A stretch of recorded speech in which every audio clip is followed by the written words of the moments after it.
Bonjour à tous, ici Paul Ponceau pour un podcast de présentation de notre cours en ligne et en direct sur le monde souterrain qui aura lieu le vendredi 16 janvier 2026 de 18h30 à 23h30.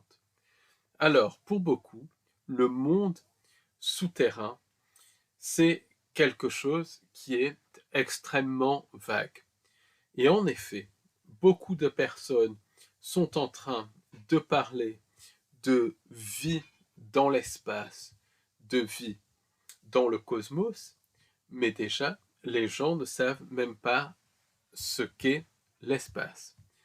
Ensuite, il y a toute une vie non humaine, une vie différente, une vie intelligente, des humanités parallèles, des entités non humaines beaucoup plus proches de chez nous.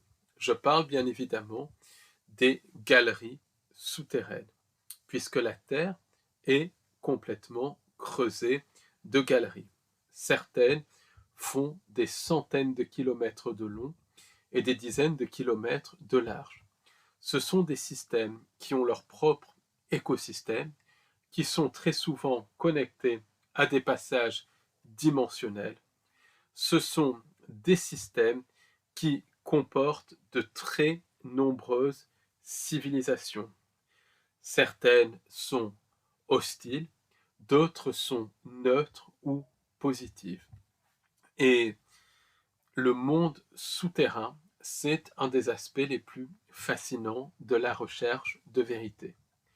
Déjà, quand on voit par exemple les bases secrètes du CMI, comme la base 51 ou la base de Dulce, tout se passe sous terre. Et quand je dis sous terre, c'est à des centaines de mètres sous terre.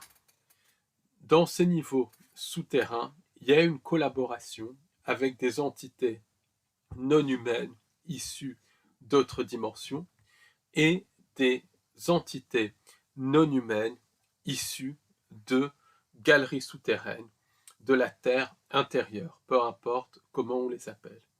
Et cette collaboration porte sur des manipulations génétiques, des reprogrammations de la réalité, c'est connecté au MyLabs et c'est connecté à la société parallèle.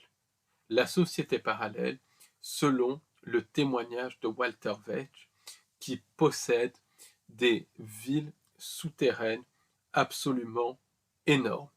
Et dans ce cours en ligne et en direct unique en langue française, on détaillera beaucoup plus le fonctionnement de ces villes souterraines qu'on retrouve par exemple si on habite Paris, il y a Paris au-dessus et toute une ville sous nos pieds, habitée avec des systèmes de gare, des systèmes de transport et tout. C'est un truc de fou quand on voit cette information. Donc, il y a toute une société humaine parallèle dans le monde souterrain.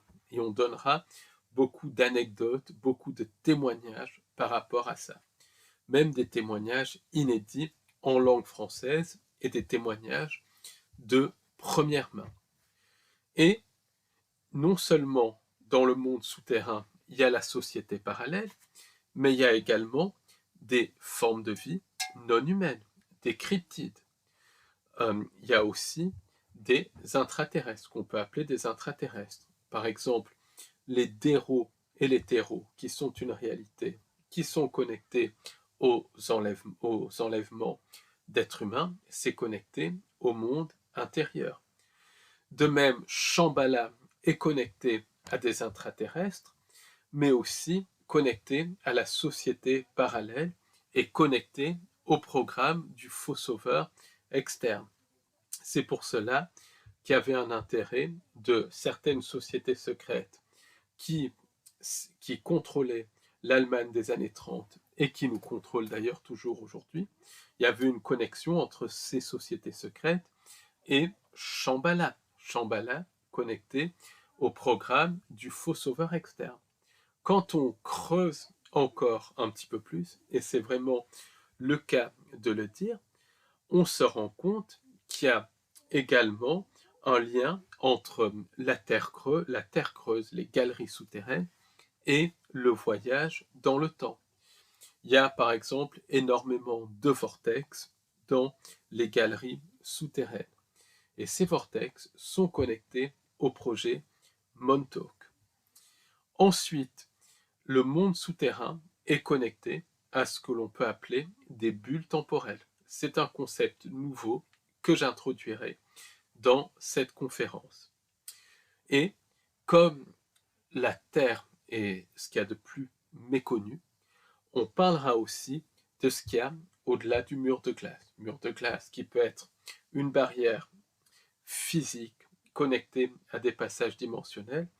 En tout cas, il y a une connexion avec d'autres dimensions, des ports dimensionnels, et c'est une barrière physique, puisque les autres dimensions sont physiques, et ça peut être franchi par des bateaux.